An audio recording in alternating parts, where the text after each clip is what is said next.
आज हम पढ़ेंगे सूरदास का जीवन परिचय, जो आपके एग्जाम में बहुत ही महत्वपूर्ण है हिंदी के लिए। जो जीवन परिचय पूछता है उसमें सूरदास का जो जीवन परिचय है काफ़ी इंपॉर्टेंट जीवन परिचय है। ठीक है, तो चलिए ध्यान देते हैं कि जीवन परिचय सूरदास का, ठीक है ना, कि आप कैसे अच्छे से लिख सकते हैं। तो देखिएगा, कह रहा है जीवन परिचय, ऐसे हम हेडिंग बनाएंगे जीवन परिचय। ठीक है, लिखेंगे भक्तिकालीन महाकवि सूरदास का जन्म रुनकता नामक ग्राम में हुआ था। सूरदास का जन्म एक ब्राह्मण परिवार में हुआ था। सूरदास का जन्म पंडित रामदास के घर हुआ था। ठीक है, यानी जो सूरदास का जन्म जो हुआ था वह पंडित रामदास के घर हुआ था, जो ब्राह्मण परिवार से थे। ठीक है ना, कुछ विद्वान सेही नामक स्थान को सूरदास का जन्म स्थल मानते हैं। अभी जो इनका जन्म को लेकर कि इनका जन्म कहाँ हुआ, तो कई विद्वानों में लेके अभी काफ़ी मतभेद है। ठीक है ना, कई विद्वानों को कहना है कि सूरदास का जो जन्म हुआ था पंडित रामदास के घर हुआ था, और कई लोगों का मानना है कि जो उनका जन्म हुआ था सेही नामक स्थान को, ठीक है ना, वही कह रहा है सेही नामक स्थान को सूरदास का जन्म स्थल मानते हैं।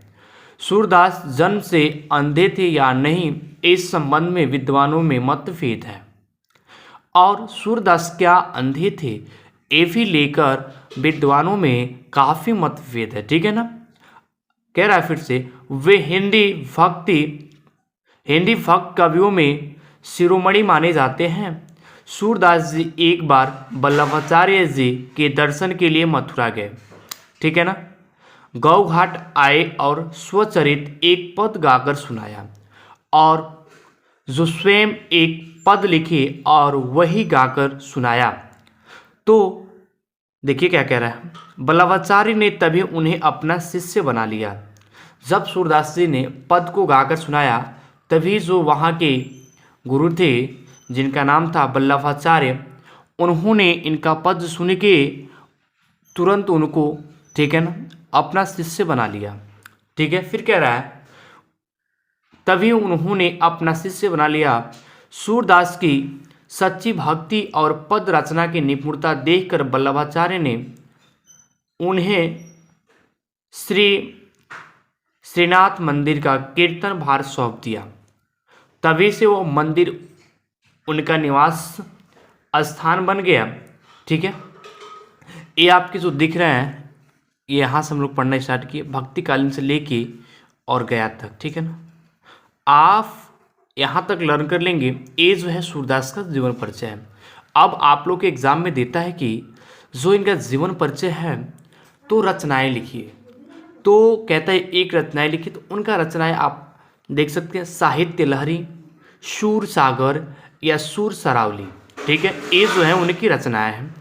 बाकी इनका जो जीवन परिचय है बहुत ईजी है।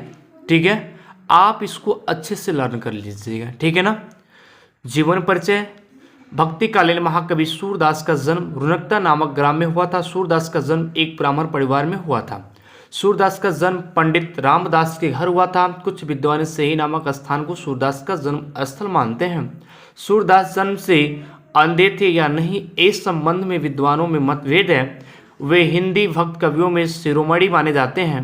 सूरदास जी एक वल्लभाचार्य जी के दर्शन के लिए मथुरा के गौ घाट आए और